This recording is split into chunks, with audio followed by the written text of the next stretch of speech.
Bonjour tout le monde, merci d'être venus aussi nombreux pour m'écouter. Généralement, on me donne la parole ici chaque année pour que je parle des crypto-monnaies. Qu'est-ce que c'est? Comment ça marche? Est-ce que c'est vraiment utile? Est-ce que c'est un effet de mode? Est-ce que c'est une évolution ou est-ce que c'est une révolution?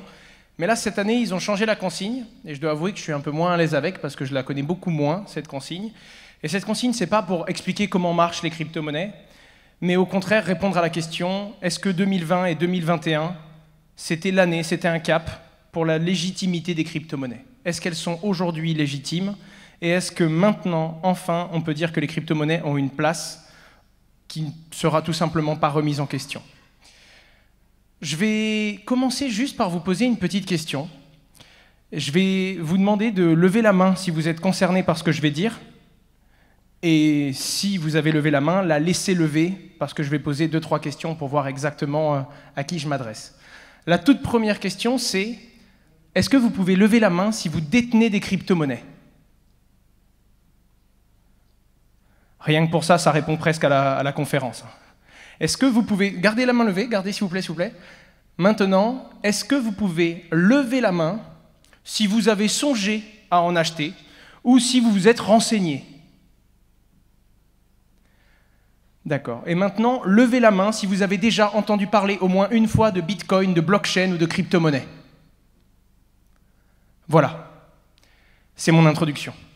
Quand j'ai commencé les premières conférences il y a 4 ans, déjà, ce n'était pas des conférences, hein, c'était des réunions.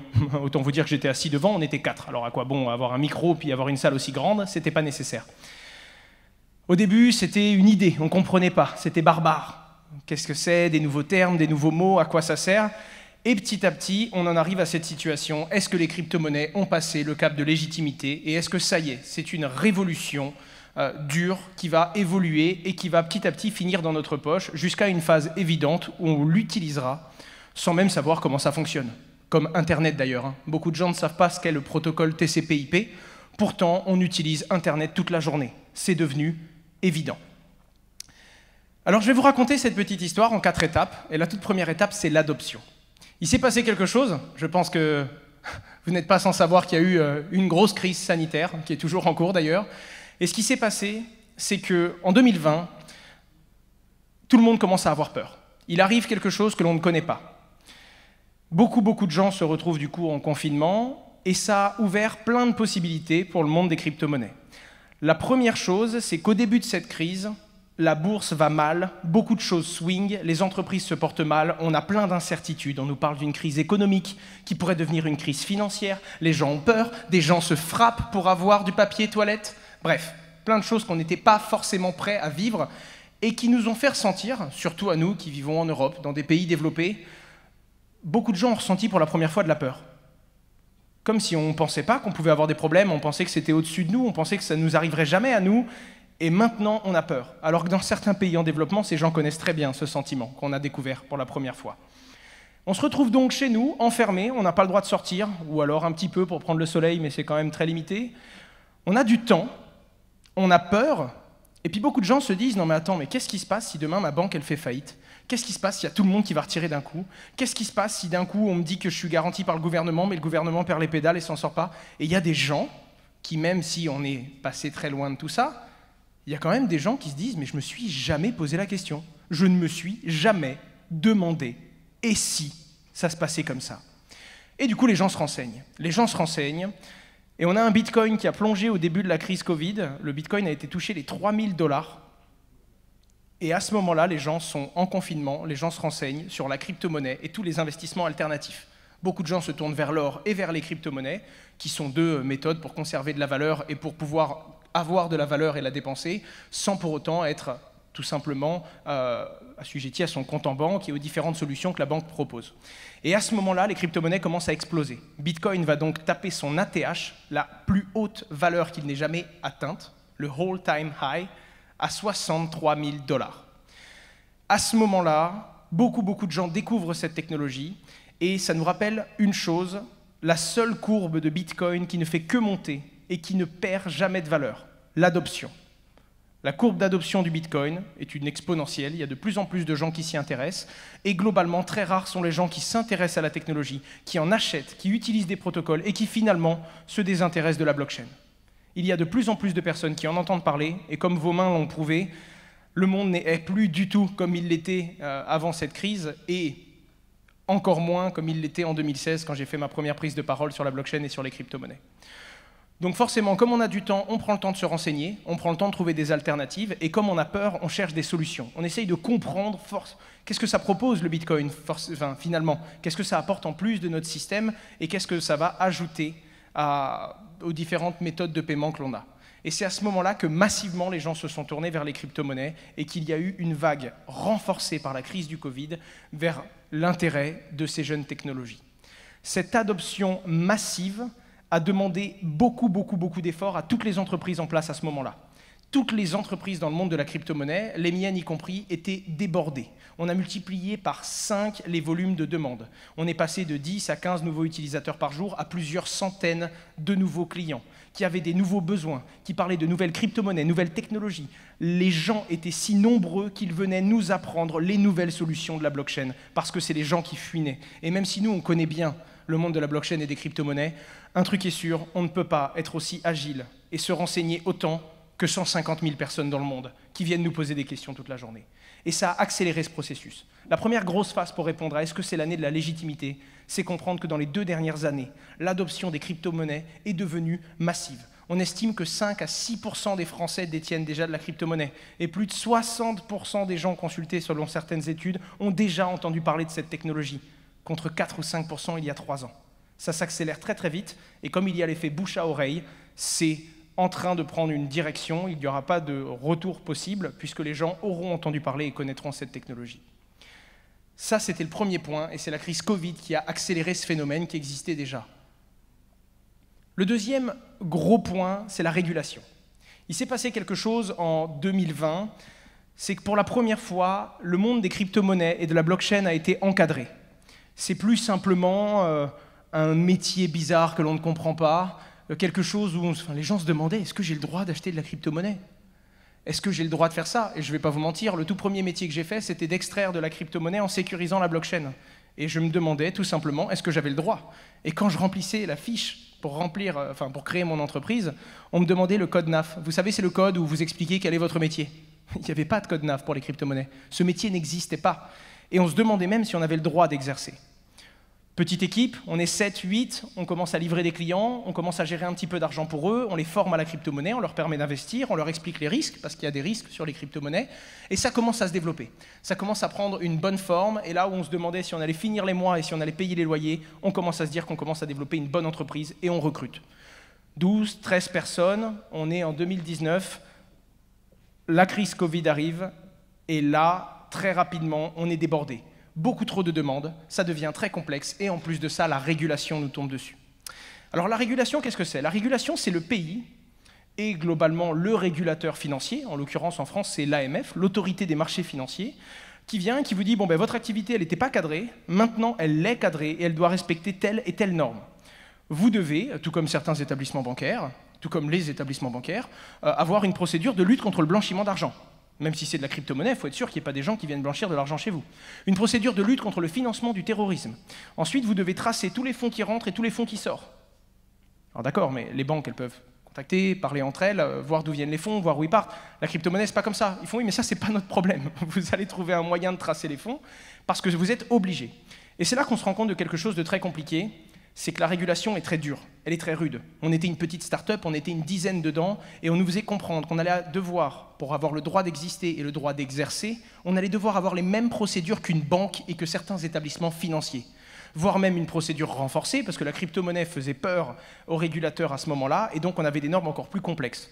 Aller demander à une bande de 10 gosses dans une cave de respecter des normes financières alors qu'on vient à peine de découvrir ce que c'est vraiment l'ampleur du monde de la crypto-monnaie et qu'on a en plus de ça 5 à 6 fois plus de demandes de nos clients parce que c'est le Covid, qui sont chez eux, qui ont du temps sur leur iPad pour nous poser des questions, et là ça devenait très compliqué. Ça devenait très compliqué, on commence à regarder les stocks et on se dit, est-ce qu'on va réussir à finir le mois? Est-ce qu'on va réussir à embaucher des personnes qui vont nous rendre compliance? Parce que concrètement, pour être régulé, il nous faut une entité complète. Il nous faut des professionnels de la compliance, des gens qui ont déjà fait ça dans des banques. Et on regarde, et vu le volume de clients qu'on a, il nous faudrait 5, 6, 7 personnes à temps plein, alors que notre équipe fait 12 personnes, on va en recruter 7 de plus juste pour avoir le droit d'exercer. Et là, ça devient compliqué. Et là, la régulation, qui touchait à peu près tous les pays d'Europe, toute entreprise dans le monde de la crypto-monnaie a dû se réguler dans cette période-là, elle s'est accélérée naturellement et on a réussi à la financer, on a réussi à payer ces nouveaux emplois et ces nouveaux postes qui étaient nécessaires en interne pour pouvoir fonctionner grâce à cette très forte demande. C'est parce qu'il y a eu du coup cet intérêt soudain pour les crypto-monnaies et qu'il y a eu la crise du Covid que les gens se sont intéressés à la crypto-monnaie, qu'on a eu tellement plus de clients, qu'on a pu prendre le risque de financer de nouveaux profils et qu'on a réussi à se réguler. Aujourd'hui, Just Mining est une entreprise qui compte 35 personnes et c'est un peu plus de 300 millions d'euros sous gestion. Et là où la régulation nous a fait peur, et là où la régulation a été très dangereuse pour nous parce qu'on avait peur de ne pas réussir à franchir cette barrière, eh bien c'est la régulation qui nous a donné une certaine structure financière qui nous a permis d'être régulés et de nous enregistrer auprès de l'autorité des marchés financiers pour avoir le droit d'exercer. J'ai vécu cette épreuve comme un entrepreneur qui se prend une grosse claque dans la gueule, à qui on dit « ça y est, maintenant, il va falloir que tu respectes certaines règles qui sont très très dures à respecter, et si tu n'arrives pas à les respecter, tu fermes. C'est pas grave, c'est pas notre problème, tu veux bosser dans la finance, tu respectes ces normes. » Et en fait, quand j'ai dézoomé, je me suis rendu compte que ça a cadré l'écosystème. L'écosystème s'est professionnalisé. Il y avait d'un coup, tout de suite, beaucoup plus d'entreprises. Il y avait beaucoup plus de professionnels. Et maintenant qu'il y avait un cadre, même s'il a été très dur à respecter, c'était légal. On est passé d'un métier qui n'existait pas, où on ne savait pas vraiment si on avait le droit de le faire d'ailleurs, on ne savait pas vraiment le nom de notre métier d'ailleurs, et on nous a dit voilà, maintenant il existe, maintenant c'est légal, par contre voilà les règles à respecter. Et c'est ce deuxième point qui a lancé quelque chose d'assez fou, qui a accéléré encore plus que les deux points d'avant, donc que l'adoption et la régulation, le monde des crypto-monnaies, les institutions. Quelque chose que je n'avais pas vu venir du tout. Maintenant que c'est régulé, maintenant que les pays ont dit « OK pour les crypto-monnaies, mais sous ces conditions », tout le monde peut s'intéresser aux crypto-monnaies. Facebook, Amazon, Twitter, Apple, Tesla, SpaceX. Maintenant que c'est régulé, maintenant qu'il y a un cadre, laissons place aux institutions et aux grandes entreprises. Et là, il a commencé à avoir un vrai intérêt massif de tous les géants du monde de la crypto-monnaie, mais du monde de la finance traditionnelle et également des grandes entreprises qui se sont tournées. Au tout début, ça commence par une grosse accélération qui vient d'Elon Musk. Elon Musk, Tesla, je pense que je ne vous présente pas l'entreprise, qui annonce investir sur les crypto-monnaies. Et là, on ne parle pas de quelqu'un qui investit, un gros investisseur qui met 2 ou 3 millions d'euros. Non, non, pas du tout. Tesla, première commande, 1,5 milliard de dollars. Et là, ça commence à faire du bruit. On apprend également que SpaceX, l'autre entreprise d'Elon Musk, elle aussi détient une partie de sa trésorerie en crypto-monnaie. On apprend également que Amazon et Google recherchent des chargés de projet sur la blockchain. On ne sait pas pour faire quoi, c'est totalement confidentiel, mais ils publient officiellement des offres d'emploi pour des chefs de projet pour lancer des projets sur la blockchain et sur les crypto-monnaies. On commence à dézoomer et on se rend compte que ça prend une ampleur phénoménale. Facebook qui a voulu lancer sa crypto-monnaie, certains fonds d'investissement comme BlackRock, le plus gros fonds au monde, investit sur les crypto-monnaies, et on a même une entreprise cotée en bourse, MicroStrategy, qui aujourd'hui est cotée au Nasdaq. 75% de sa valeur, c'est juste les bitcoins qu'elle détient. Ils ont acheté tellement de crypto-monnaies que l'entreprise MicroStrategy n'a de valeur que le portefeuille de crypto-monnaies qu'elle possède. Et je ne comprenais pas l'intérêt, mais en fait c'est très simple. Il y a des très grands groupes qui ont envie d'acheter du bitcoin, mais ils ont peur. Légalement, est-ce que j'ai le droit? Est-ce que le régulateur ne va pas m'embêter? Moi, je suis une banque, je ne peux pas prendre le risque d'avoir un problème parce que j'ai acheté du bitcoin. Par contre, je peux acheter MicroStrategy en bourse. J'ai le droit, c'est une action boursière. Et si MicroStrategy, eux, ils achètent des bitcoins, indirectement, j'achète dans le bitcoin. Et là, on commence à avoir les plus grosses entités de cette planète qui se tournent naturellement vers les crypto-monnaies. Et ensuite, on a l'introduction en bourse du géant Coinbase. Est-ce que quelqu'un a déjà entendu parler de Coinbase? Ça, pour le coup, c'est pour ma gouverne, hein, c'est juste... Pas mal. Je ne m'y attendais pas. Coinbase fait une entrée en bourse. Alors déjà, la plupart des entreprises qui rentrent en bourse, elles sont accompagnées par une banque, par des professionnels. Là, pour le coup, Coinbase était tellement régulé, ils étaient tellement bons et ils étaient tellement structurés, ils sont rentrés en bourse tout seuls, sans aide. Ils sont rentrés au Nasdaq directement, et donc on se retrouve avec l'un des plus gros échangeurs de crypto-monnaies au monde. Coinbase permet d'échanger de la crypto-monnaie contre des euros, des dollars, ou des euros et des dollars contre de la crypto-monnaie. C'est un broker. Coinbase rentre en bourse et fait une entrée boursière fracassante. À tel point que quand on regarde les volumes et quand on regarde cette introduction, ils finissent par sortir des rapports et ils annoncent que la dernière fois qu'une entreprise avait fait autant de bruit en rentrant en bourse, cette entreprise s'appelait Facebook et c'était à l'époque Mark Zuckerberg qui l'avait portée en bourse. Et là, on se rend compte, OK, on n'est peut-être plus en train de rêver. OK, c'était pas juste une technologie ou qui allait peut-être changer le monde, qui allait peut-être... Cette ambition qu'on avait en 2016-2015, sans aucune visibilité, devenait concrète. Maintenant, c'est plus une blague. Les géants le font. Twitter est sur le point de permettre à tout le monde d'accepter des dons en crypto-monnaie. On a du coup tous ces géants qui investissent dans ces technologies, et même ceux qui n'y investissent pas, ils recrutent des profils pour commencer à construire sur cette base technologique.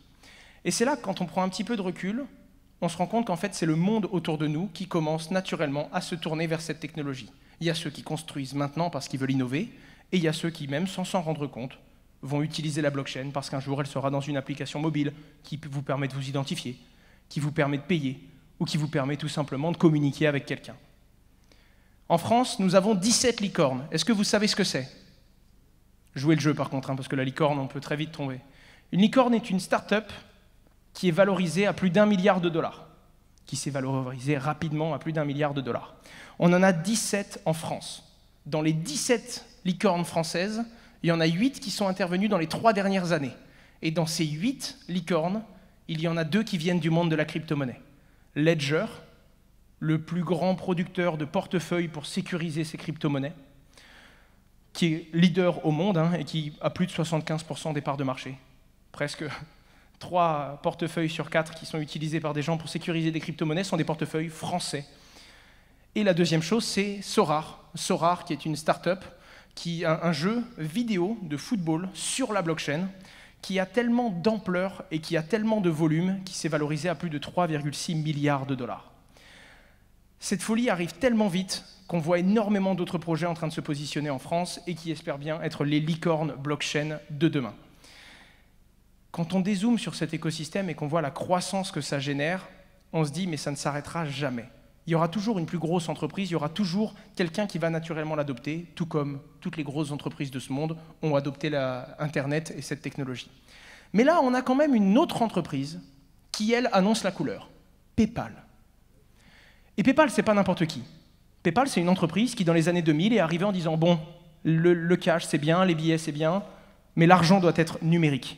On doit gagner du temps. » On connaît tous les Pumpkin, les Lydia, les petites solutions de paiement instantané. Les banques commencent seulement maintenant à proposer des moyens de paiement de virement instantané, alors que dans l'année 2000, PayPal a dit le prochain virement financier, c'est de passer du liquide au virement bancaire et au paiement numérique. Il faut numériser l'euro et le dollar.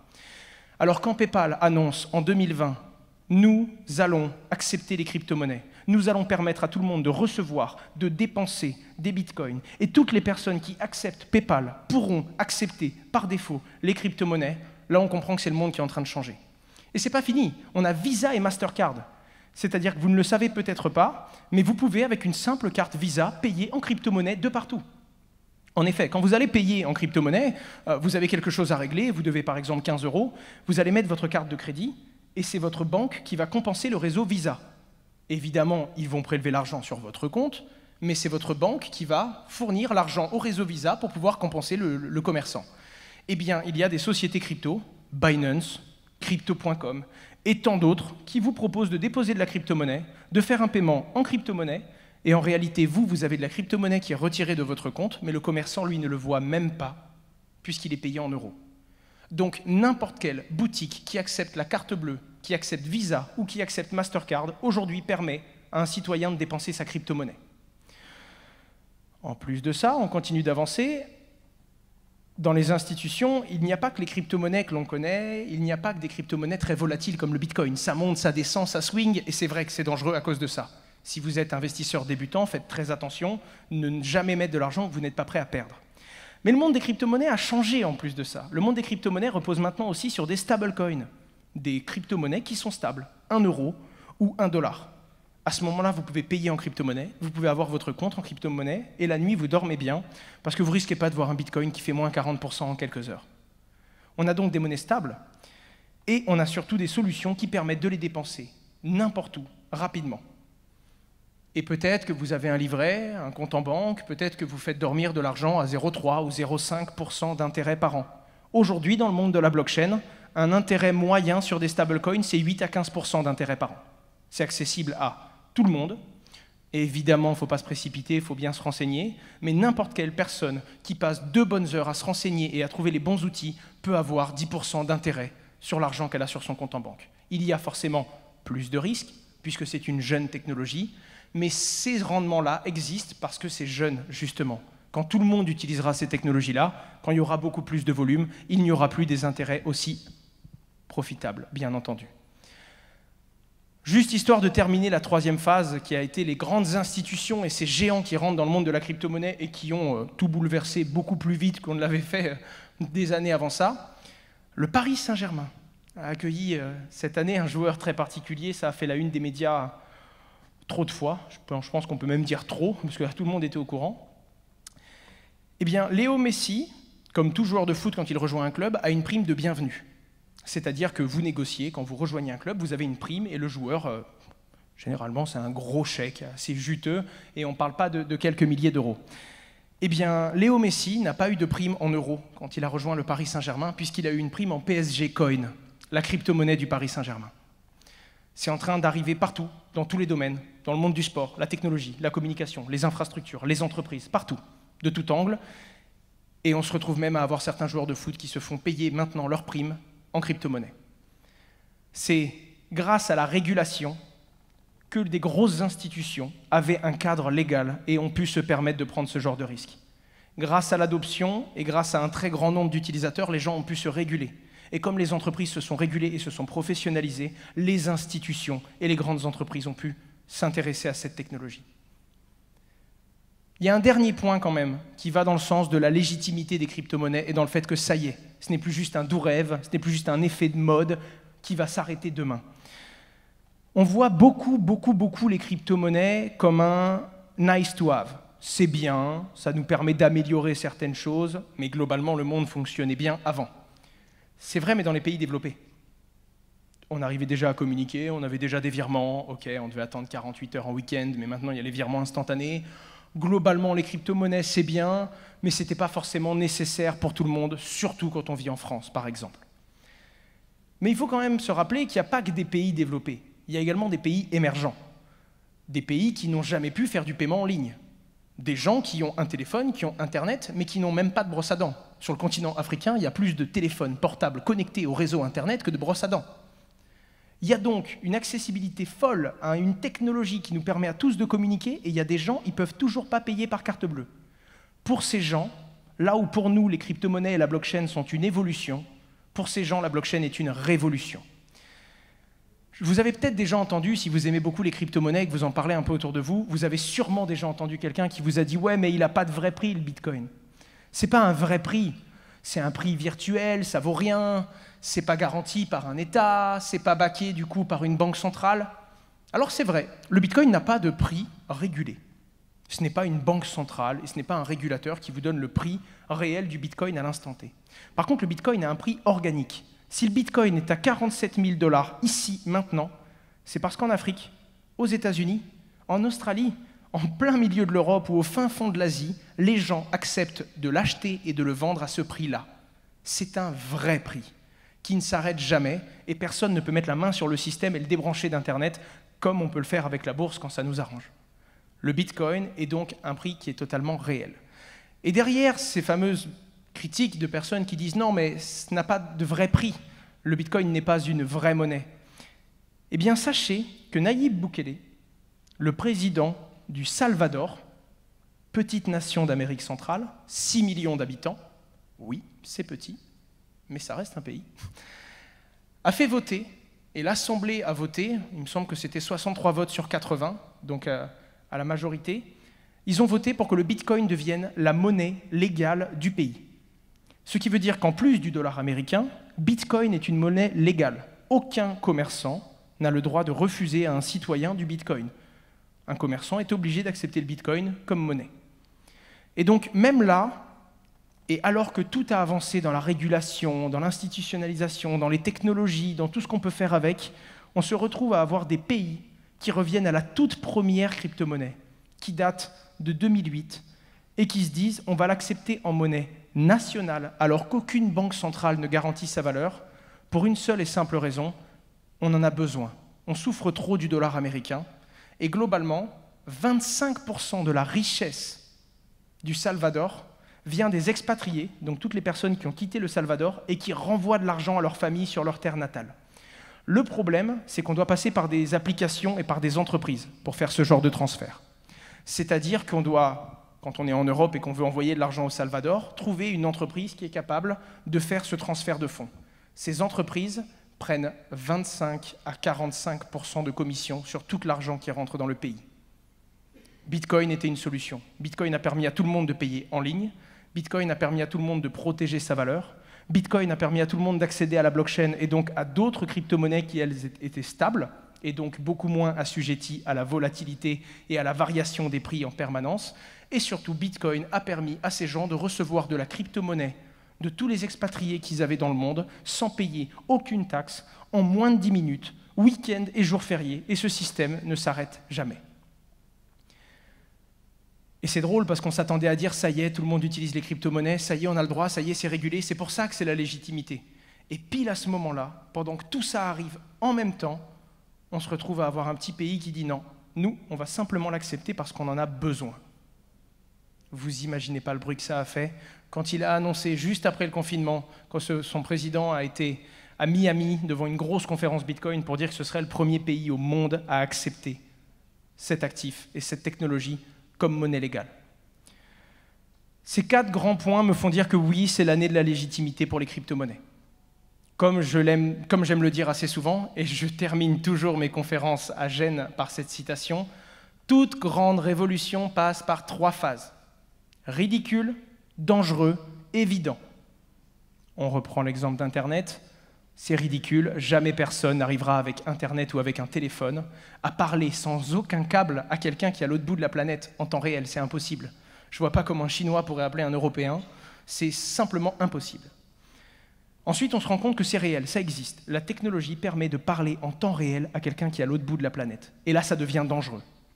Imaginez, vous êtes un chef d'armée, vous affrontez un pays qui, lui, peut donner des ordres en temps réel à ses soldats, alors que vous envoyez encore des hommes pour donner des informations, et il vous faut 3 jours pour faire passer une information à vos soldats au front, vous êtes en retard. C'est dangereux. Vous avez besoin, vous aussi, de cette technologie. Tout le monde doit très vite avoir cette technologie. La phase dangereuse. Et ensuite, la phase évidente. On peut appeler des gens à l'autre bout de la planète. Vous l'avez sûrement fait aujourd'hui, vous aussi, et vous le ferez vous probablement demain. On le fait tous. On utilise plein de technologies, des technologies satellitaires, le protocole TCP/IP d'Internet, et on ne sait toujours pas ce que c'est. Et c'est dans notre poche. Je voulais juste terminer cette conférence pour vous dire qu'avec l'adoption, la régulation, toutes les institutions qui sont intéressées finalement aux crypto-monnaies, et pour terminer, des premiers pays qui utilisent des crypto-monnaies car ils en ont besoin et que ce sont de réels usages, on est en train de sortir du dangereux des crypto-monnaies. Il y a des arnaques, on ne sait pas trop ce qu'on fait, on ne comprend pas s'il y a vraiment de la valeur derrière, c'est très complexe à utiliser. On est en train de quitter le côté dangereux, et pour la première fois depuis plus de 5 ans, j'ai vraiment ce sentiment profond que les crypto-monnaies deviennent évidentes pour tout le monde. Et je suis certain qu'il y a encore beaucoup de chemin à faire, et je serai toujours là chaque année pour vous faire un petit mot sur cette avancée et sur le déroulement de cette technologie et son adoption.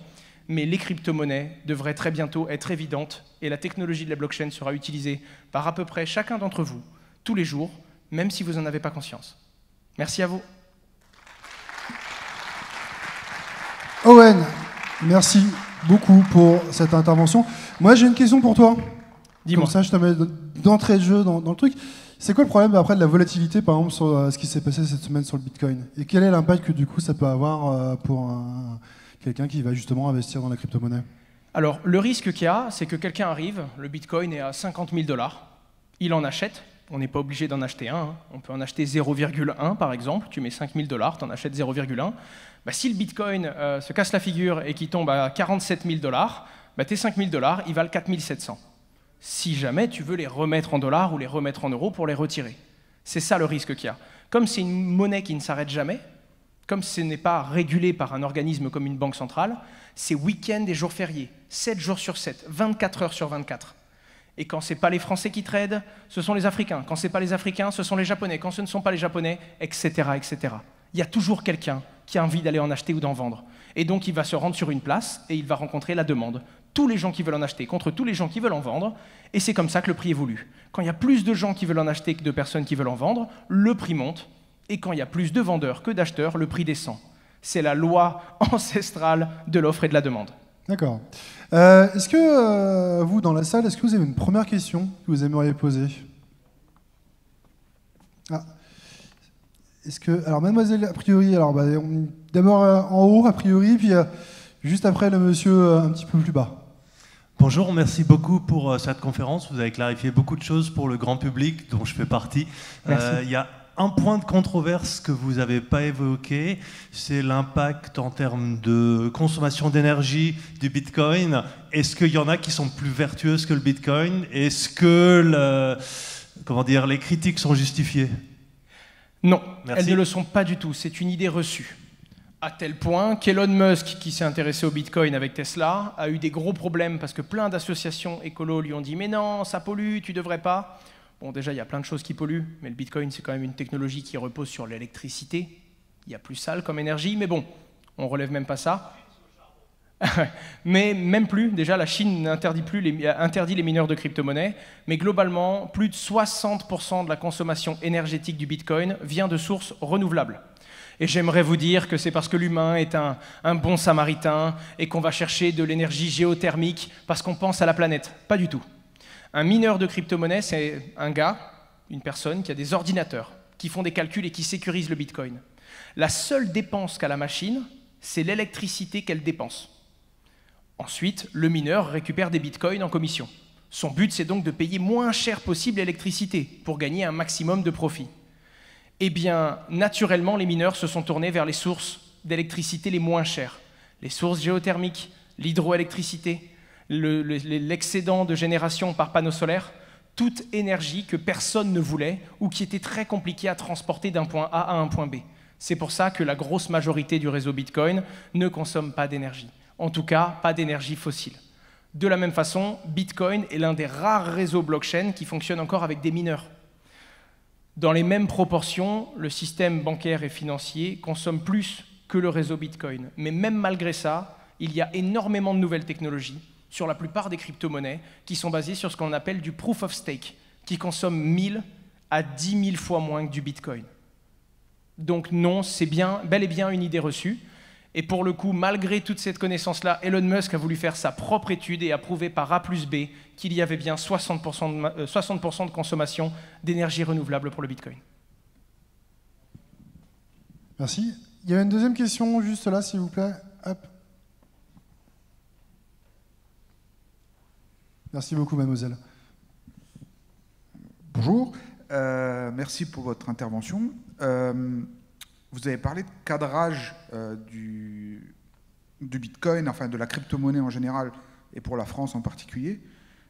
Comment vous garantissez en tant que... Parce que j'ai cru comprendre que vous avez votre propre société. Comment vous garantissez maintenant la provenance et l'expédition des échanges? L'expédition des échanges, le suivi des flux, l'origine des fonds. Oui, pardon. Alors, globalement, ce n'est pas une science exacte, parce qu'on a dû créer des outils exprès pour tracer le monde de la crypto-monnaie. Mais comme vous le savez peut-être, les crypto-monnaies laissent des traces. Contrairement à une transaction au black où vous donnez un billet de vin à quelqu'un, il n'y a pas de traces. Dans le Bitcoin, tout est enregistré. D'ailleurs, dès qu'on a commencé à comprendre comment fonctionnait le Bitcoin, on est remonté sur tous ceux qui l'utilisaient pour faire des choses horribles sur Internet en 2012-2013, et on a fait tomber tous ces sites Internet d'un coup.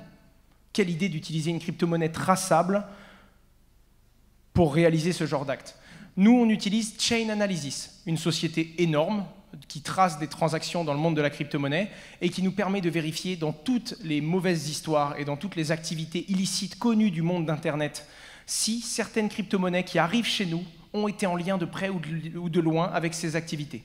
Ça nous permet également de remonter des informations. Si on se rend compte qu'il y a un de nos clients qui retire de l'argent et qui envoie des bitcoins sur un site de vente d'armes, là, pour le coup, ça fait partie des rares situations dans lesquelles nous devons d'alerter les autorités. Merci beaucoup. Est-ce qu'on a une troisième question dans la salle? Ouais.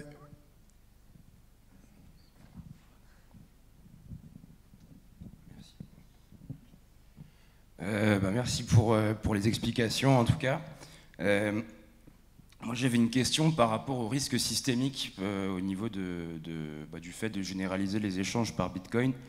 Globalement, dans 1 an et demi, 60% ou 50% des échanges se font en Bitcoin ou via une crypto-monnaie au Salvador. Et du jour au lendemain, on passe à moins 50% aussi sur la valeur du Bitcoin. Qu'est-ce qui se passe et quelle différence avec les systèmes actuels ? Alors, la bonne nouvelle, c'est qu'ils n'ont pas fait que de Bitcoin une monnaie légale. Ils voulaient que la crypto-monnaie soit acceptée, ils voulaient pousser dans ce sens-là, mais naturellement, ils ont proposé d'autres crypto-monnaies, d'où les stablecoins. Beaucoup de stablecoins sont donc adossés au dollar et à l'euro et permettent au Salvador d'avoir toute la flexibilité du monde de la crypto-monnaie sans le côté volatilité du Bitcoin. D'ailleurs, ils ont même créé une application en partenariat avec l'entreprise qui a voulu permettre au pays d'accepter le Bitcoin. Et ce qui se passe, c'est qu'ils proposent un change instantané sur l'application. N'importe qui peut donc choisir de laisser son argent en Bitcoin dans l'application au Salvador, mais peut très bien choisir de le faire dormir sur un stablecoin dollar, par exemple. À ce moment-là, ce sera exactement la même monnaie que celle qu'il avait déjà, le dollar américain qui est accepté là-bas, mais sans ces soucis de frais pour faire rentrer ou sortir de la valeur du pays, et de la même façon avec une agilité de paiement beaucoup plus facile que les systèmes bancaires là-haut. Si je ne dis pas de bêtises, 40% des gens qui vivent au Salvador n'ont pas de compte en banque. Ok, merci pour votre réponse. J'en ai une petite dernière, même si on ne sait jamais trop de quel côté ça va pouvoir venir. Pour vous, ce serait quoi le plus gros risque avec une généralisation des paiements et même de l'épargne en Bitcoin? J'en vois pas. Beaucoup de gens disent « ouais, la blockchain, ça va tuer les banques, la blockchain, ça va tuer ce métier, la blockchain, ça va… » Je suis tellement pas d'accord avec ça. Beaucoup de gens disent « tout ce qui est centralisé, tout ce qui est détenu par une entreprise, ça doit disparaître, on doit avoir que des systèmes décentralisés, des algorithmes qui se gèrent tout seuls. » Je ne suis pas d'accord. Pour moi, la centralisation, quand on a confiance, elle fonctionne bien. D'ailleurs, mine de rien, nous, on a une entreprise dans les crypto-monnaies, on dit aux gens de venir investir dans les crypto-monnaies chez nous, et c'est nous qui avons leurs crypto-monnaies. C'est quand même super centralisé comme méthode. Eh bien moi, je pense que la blockchain, c'est une manière de nuancer. La blockchain, c'est une deuxième solution. Quand la centralisation, et si votre banque marche très bien, c'est parfait. Mais si un jour vous vous retrouvez dans une situation où on ne veut pas vous ouvrir de compte en banque, si un jour vous vous retrouvez dans une situation où on ne veut pas vous donner un accès à quelque chose, que ce soit bancaire ou autre, que ce soit dans la finance, dans l'assurance, si un jour vous vous sentez discriminé, si vous avez l'impression qu'on juge votre couleur de peau, vos origines, votre culture ou encore votre sexe, eh bien à ce moment-là, Bitcoin est la seule porte que personne ne pourra vous fermer. Personne. Parce que c'est un algorithme, parce qu'il est totalement agnostique et qu'il s'adresse à tous les êtres en leur donnant exactement le même potentiel et les mêmes arguments, les mêmes outils, les mêmes moyens de communiquer, les mêmes moyens de payer et les mêmes moyens de s'assurer. Où que vous soyez dans le monde. Il suffit que vous soyez connecté à Internet et que vous puissiez émettre quelque chose sur le réseau et vous avez toutes ces possibilités. Et vous avez les mêmes droits que les autres. Tout simplement. Owen, merci beaucoup. La conférence se termine.